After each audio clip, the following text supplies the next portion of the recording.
You know, we all have an age. It's that number we mark on calendars, the one we celebrate every year. And it goes up and up and up with this relentless consistency. But what if I told you that number, your chronological age, is only telling you half the story? What if your body is running on an entirely different clock? A hidden timepiece that's recording not just the passage of time, but the stress, the triumphs, and the incredible resilience of your life. Okay, let's just jump right into this, because this one question, it's rewriting everything we thought we knew about aging. For decades, medicine has relied on your birthday as a key metric for your health, but a revolution in science is revealing a much deeper truth, your biological age. And spoiler alert, it is way more important. So yeah, we have these two clocks, and they're running in parallel, inside you, right now. One is that familiar, unchangeable march of time, but the other is a complex, dynamic measure of your physiological reality. So let's really break down the difference between them. And look, this isn't some philosophical debate. The scientific community is crystal clear on this. Counting the years since you were born is just a blunt instrument. As this quote puts it, chronological age is an imperfect proxy for what's really going on inside us. I mean, think about it. You can have two 60-year-olds. One might be running marathons, the other could be managing multiple chronic conditions. The calendar says they're the same age, right? But their bodies are telling two completely different stories. This chart just lays it out so perfectly. Take a look at the left column. Chronological age. Simple, constant, determined by one thing and one thing only, your birth date. You can't change it. End of story. Now look to the right. Biological age is a whole other beast. It's determined by this complex cocktail of your genetics, your lifestyle, stress, your environment. But here's the most important part, right there at the bottom. It is modifiable. And that word changes everything. So, okay, if this biological age is so darn important, the next logical question for scientists was, well, how do we measure it, right? How do we actually look inside the body and read the time on that hidden clock? This question kicked off this massive worldwide search for something called a biomarker of aging. And the definition here is absolutely key. A true biomarker of aging can't just kind of correlate with age. No, it has to do a better job of predicting your health, your risk of disease, and even your lifespan than just knowing how many candles were on your last birthday cake. The real challenge for scientists was finding something more insightful than time itself. So the early attempts were actually pretty promising. Scientists started looking at things like telomeres. You know, those little protective caps at the ends of our DNA. The idea was, as our cells divide over a lifetime, these telomeres get shorter and shorter, kind of like a burning fuse. They also looked at markers in our blood, things like inflammation levels or glucose, which can give you a snapshot of systemic wear and tear. But these first steps, they hit a wall.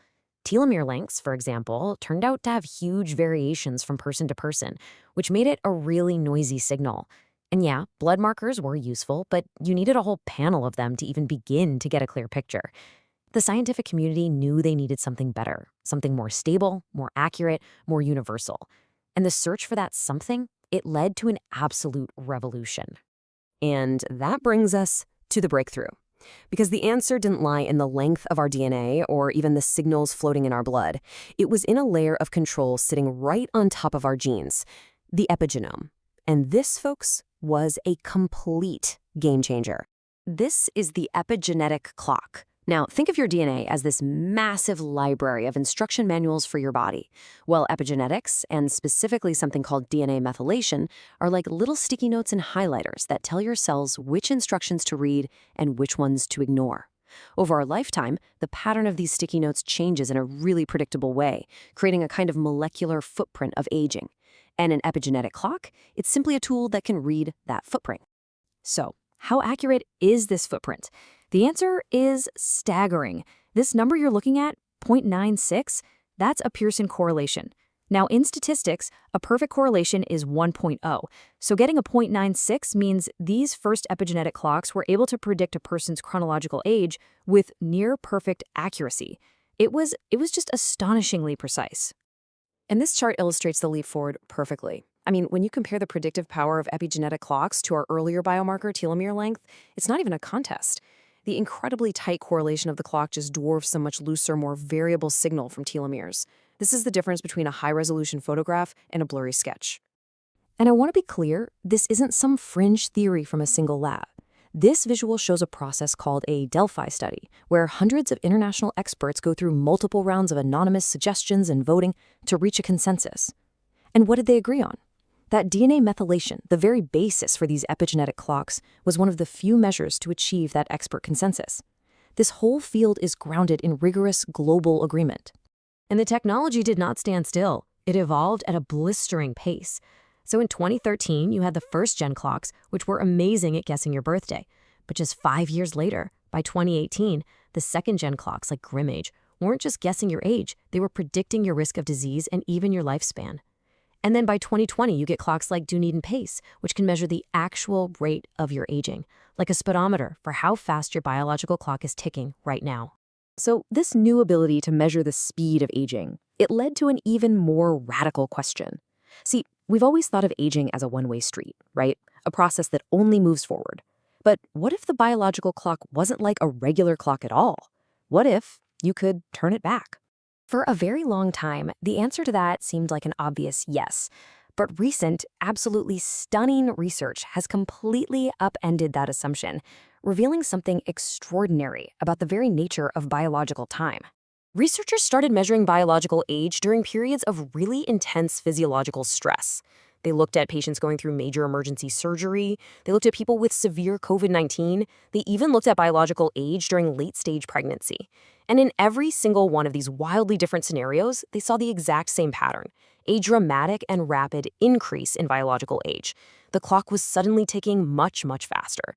But here is the punchline. This is the truly incredible discovery.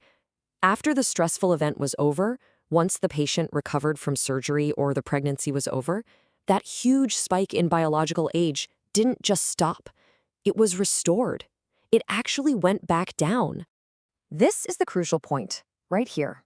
Biological age is not a one-way arrow. It's a dynamic, almost elastic state. It can be stretched forward by severe stress, but it has this remarkable ability to snap back. It turns out aging, at least at the molecular level, is a two-way street. And that discovery, it opens up a breathtaking new frontier for medicine. Because if biological age isn't fixed, if it's something that we can measure, track, and maybe even influence, what does that mean for how we treat disease and promote health in the future? So what does this mean for the future of your doctor's office? Well, the applications are profound. Imagine a doctor in the ICU monitoring a patient's recovery not just with standard vital signs, but by actually watching their biological age return to baseline. We could test if a new drug or a lifestyle change is really working by seeing if it slows or even reverses a patient's epigenetic clock. We could identify people whose clocks are ticking too fast and intervene before they get sick. This is truly personalizing medicine based on your body's true age. And ultimately, this isn't about chasing immortality. The real goal here is to improve our health span, the number of vibrant, healthy, functional years we get to live. It's about decoupling aging from disease and disability. It's about adding life to our years, not just years to our life. So this brings us to one final, really provocative thought. For centuries, we viewed aging as this inevitable, irreversible decline. But this new science shows us that our biological clock is far more fluid than we ever imagined. It really makes you wonder, if we were this wrong about something so fundamental, what other facts about aging are just waiting to be overturned?